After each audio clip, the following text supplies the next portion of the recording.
to welcome back, WNST, Towson, Baltimore, and WNST.net and Baltimore Positive.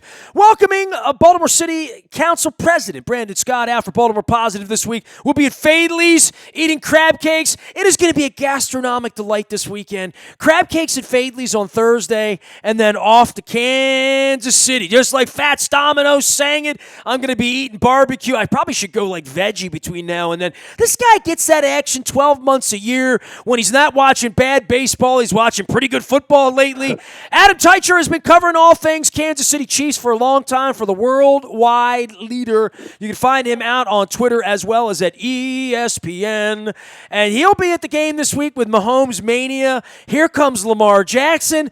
Whoa, look at this, Adam. You and I, all of a sudden, we got the game of the week brewing here in Kansas City, don't we?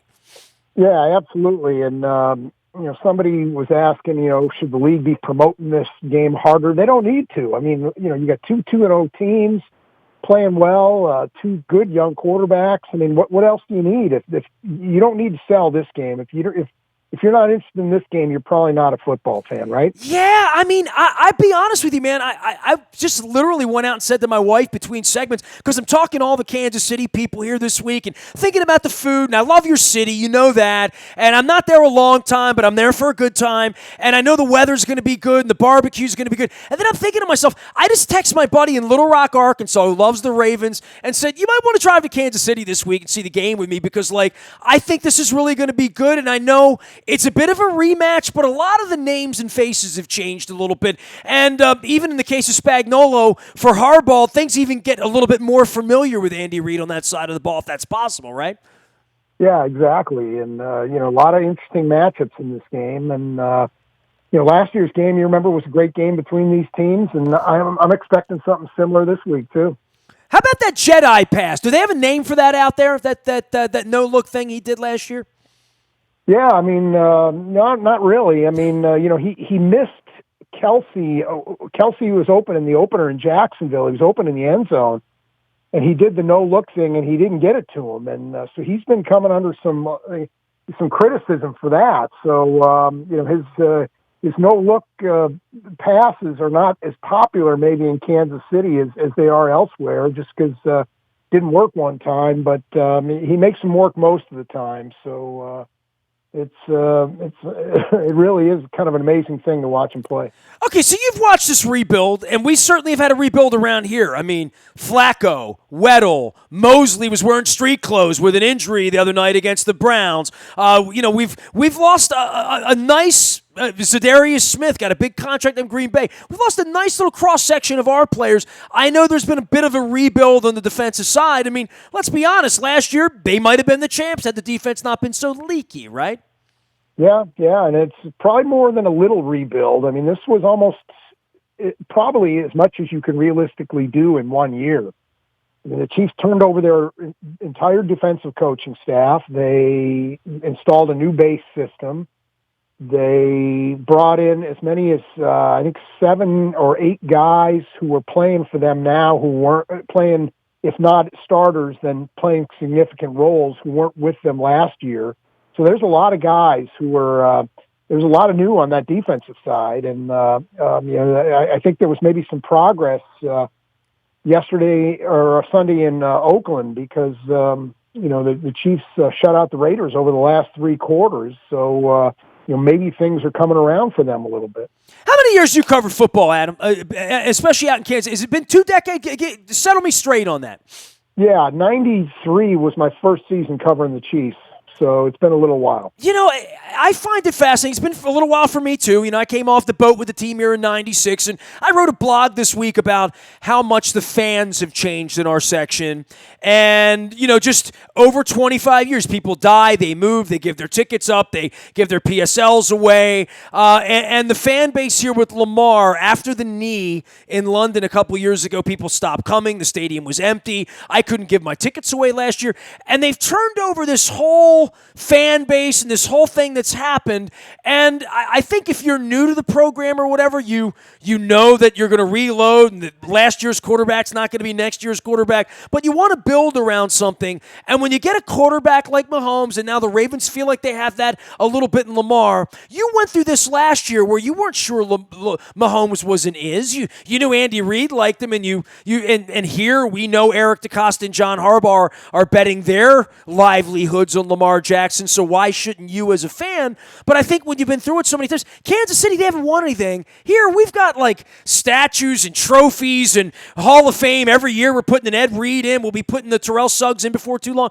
Kansas City hasn't had all of that, so I think it might be a little harder sell to say Mahomes is magical. Around here, we still remember Ray Lewis and remember that we draft Hall of Famers around here. I would think there's some level of skepticism in Kansas City where it wasn't too long ago I saw the fire Scott Pioli things and Eric Winston at the locker giving the fans hell about Matt Castle and the tragedy of Belcher. I mean, the organization there's had to overcome a lot, and it's been heavier on Andy, but they're really, I mean, from the outside, I feel like Mahomes is going to win a championship there before it's all over with. I really do.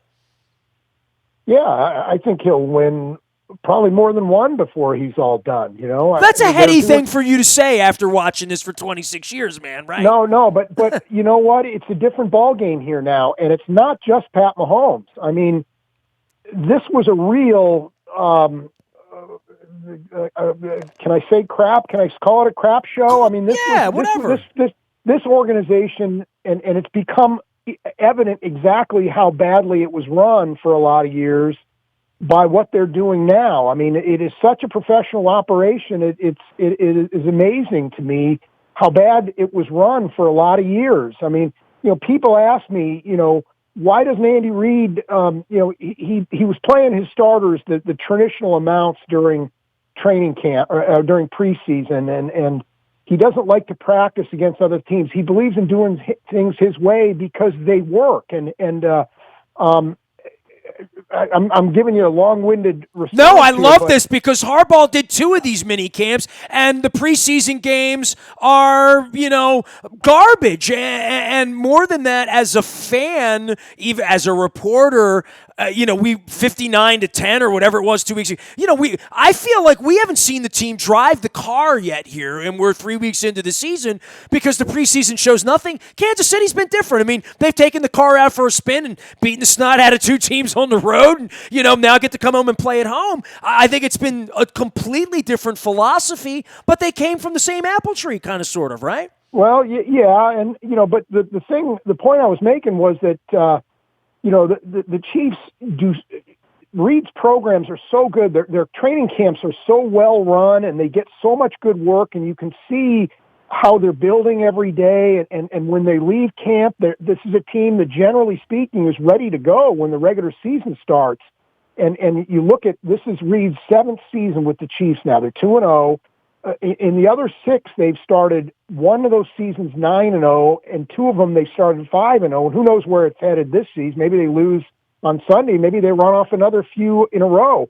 My point is that Andy Reid runs a great program that way. I mean, this thing is that's not coincidence. They get off to all these fast starts. I mean, it's because he knows how to run these things. And you know, there were years where I would go to Chiefs training camp before Andy Reid was coaching, and they'd have some clown as their head coach, and you could tell that they were goofing off during training camp. You could tell when the regular season started, they had no shot. It wasn't because they didn't have talent. It's because they goofed off for the last month or whatever in training camp. They just didn't get good work in. And now it's just not the case. It's totally different. And that's just one example of why I think this thing is in pretty good hands. You know, their general manager, Brett Veach, pretty sharp guy. He knows how to get things done. They know how they want to build this thing. And, you know, maybe it'll work, maybe it won't. But you can't look at Kansas City's pre-Andy Reid past and say it's just not going to work for them. I mean, this is a totally different deal now, and it's not just Pat Mahomes. There's a lot of good things going on around here. Well, we certainly didn't have the weapons around here for Flacco for a long time. When you have a $30 million quarterback, that tends to be the case around the league, right? And part of this first contract for Goff and for Mahomes and for Watson and now for Lamar Jackson and really the extra year when it comes to Mahomes and Jackson to say we're going to give them training wheels because they're a first-round draft pick and we get an extra year of having them under team control. They've managed to bring in weapons. And, Kelsey isn't just a Ravens problem. He's a problem week after week. He's a matchup issue in the league in sort of that Gronkowski way where he's going to get his. You just got to hope that he's not the difference maker on Sunday.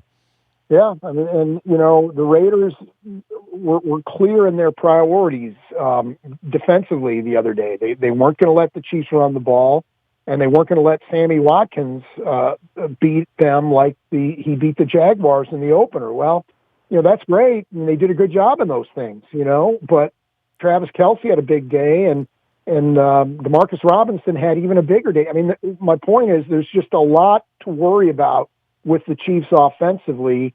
Number one is a quarterback who you give him a little breathing room, a little bit of life, and he'll take advantage if something's there down the field.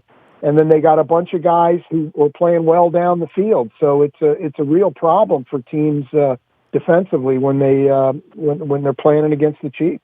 Adam Teicher has been covering the Kansas City Chiefs so long that he is going to miss the Oakland Alameda Athletic County Coliseum and the baseball time. Man, you got a nice little taste of that last week, didn't you? I mean, you even got Gruden out there sneering. You got the Raiders getting run over. I did love that Derek Carr hook slid into the grass, out around the pitcher's mound instead of, worrying about the dirt. But, for the team and for where you are and watching this as closely as you watch, what has impressed you the most defensively about what they've done in this rebuild that's going to allow them to contend with Lamar Jackson, which is a little bit of a mirror image of trying to make the other teams play defensively left-handed, which is probably the Chiefs' biggest advantage. It's the biggest advantage of running this kind of a system, right? Yeah. Well, I think the Chiefs are more athletic maybe defensively than they were. They've got a couple safeties. Their safety play is dramatically improved over last year, and everybody knows about Tyrann Mathieu, their big free agent signing, or one of their big free agent signings. But they also they drafted Juan Thornhill out of Virginia in the second round, and he's starting for them and playing pretty well. I mean, he covers a lot of ground and been more of a factor in the running game than a lot of people thought he might be. So. There's that going for them. They picked up Darren Lee, a linebacker from the Jets, former first-round draft choice who just sort of washed out with New York, and he's actually playing pretty well for the Chiefs. They signed a free agent linebacker from the Cowboys by the name of Damian Wilson. He's playing well for them. So they're a little more athletic than they were when they saw the Ravens last year, and probably maybe better capable of dealing with all that Lamar Jackson and the Ravens bring than they were last year. Well, I mean, the Chargers employed that 9-2 sort of, we're going to just overload you with DBs. The Ravens have had some injuries in their own DB department. I don't know how deep teams can go and how many athletic guys you can run at this, but it does feel like the league's adjusting to the Houstons, the Kansas City, the Seattles, the Baltimores, in that we're seeing different kinds of linebackers and really different sort of back six, back seven everywhere around the league, right? Yeah, but the Chiefs do have some options. I don't know what they got cooked up for Jackson for Sunday, but they do have some options, and excuse me, it's going to be interesting to see which way they go with those. Adam Teicher's been doing it almost 3 decades at ESPN out in Kansas City and usually giving me some barbecue recommendations before it's all over. So I'm trying to do something in Kansas City I've never done before because we have ball games and we've done the Negro Baseball Hall of Fame several times and the Jazz Museum and the Power and Light thing, which we have here, and there's a Cordish thing that came from here. I've heard the World War I Museum's great. Is there anything I'm missing here? I only get out there every couple of years. Who knows? Maybe we'll have to make another return trip in January for a game. I can only hope that, Adam. But what should I be doing in Kansas City that I've never done? Well, you talked about the Negro Leagues Museum, and you've been there a few times. But I'm always fascinated every time I go in there. They have the Jazz Museum there right down the street, and that's a pretty cool thing. But It's just it's a great time of year out here. It's been pretty hot the last few days and even today, but maybe it's going to cool off a little bit this weekend. So just getting outside and enjoying the middle of the country is a pretty cool thing too. You know, I have never been there when it's been a delightful day. Most of our games, we played a couple playoff games out there. I've played some rainy games. The baseball playoff games a couple years ago were kind of so. So I've been out there for concerts in summer and the fountains out in Royal Stadium and all that stuff. And even when I was a kid, I did all that stuff. But a Chiefs game where it's going to be 80 degrees and the barbecue comes. I told my wife, we really shouldn't make a Sunday morning plan other than just go to the stadium at like 8 in the morning and probably just walk around, because I think it'll be one of the great tailgate days. And I haven't had that. I mean, I'm looking at all my old pictures. I'm freezing my ass off, and I'm wearing a Michelin Man outfit every year. So this is sort of a unique September experience, right? Yeah. You won't be looking like the Michelin Man on Sunday for sure. Yeah. I mean, and it is kind of a neat deal to just kind of walk around the parking lot, because it's more like a college experience, like a big major college experience than any place I've been to in the NFL. You know, there's some others that are pretty good, but I remember one time I went run out. The Chiefs were playing the Browns in Cleveland late in the year, and both teams were terrible. And it was in December. So I went out, 6 o'clock in the morning. It was still dark. I went out for a run through downtown Cleveland, and there were people tailgating. Of course. There were people, they were set 6 o'clock in the morning. They were there since Friday, for crying out loud. They were setting bonfires in those big, trash cans, and it was awesome. I mean, I've never seen that in Kansas City, but, it is a pretty cool scene, the tailgate scene, for sure. Well, hey, I'm looking forward to it. You know how much I love your town. I always appreciate your visits and your insights and your wisdom.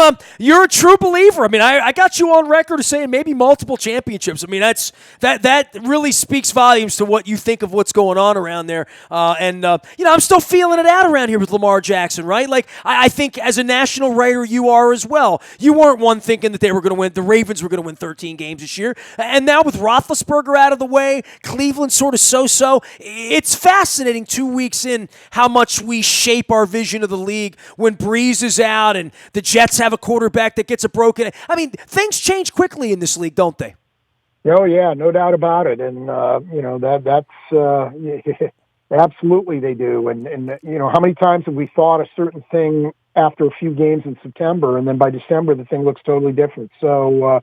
Yeah, it is it could be a totally different deal, but these certainly have the look of the two teams that are going to be there toward the end. The Chiefs and the Ravens, and you throw the Patriots in, and who else do you really like in the AFC? Maybe Houston. I've got my eye on them, but other than that, is there anybody who you think can crack the big three here? I don't know right now, and it's just going to be interesting to see how it all shakes out. Well, you take Roethlisberger and Luck out of the equation as well. Adam Teicher can be found out on the Twitter thing and at the worldwide leader, ESPN. That's Teicher. And he is out in Kansas City, Missouri. I don't know how he stays slender with all the barbecue out there. I don't know how they do it.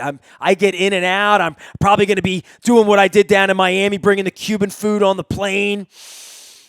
I don't know how I do it. It's probably all the hot yoga. Thank you, Brian Baldinger. Nasty at WNST.net finds me. I'm out in the buy, Toyota.com, audio vault 24 hours a day from anywhere in the world on your mobile device by downloading the TuneIn radio app. I will be on Facebook and Twitter and LinkedIn and Snapchat and probably Instagramming and doing live video from Kansas City. Maybe I'll make some new Midwestern friends in the friendly heart of the Midwest. Maybe I'll wear some purple out there and see who's nice to me.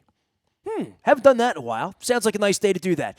We are WNST.net, AM 1570 and WNST, Towson, Baltimore, and we never stop talking Kansas City barbecue, Pat Mahomes, and Luke's out in Owings Mills and Baltimore sports.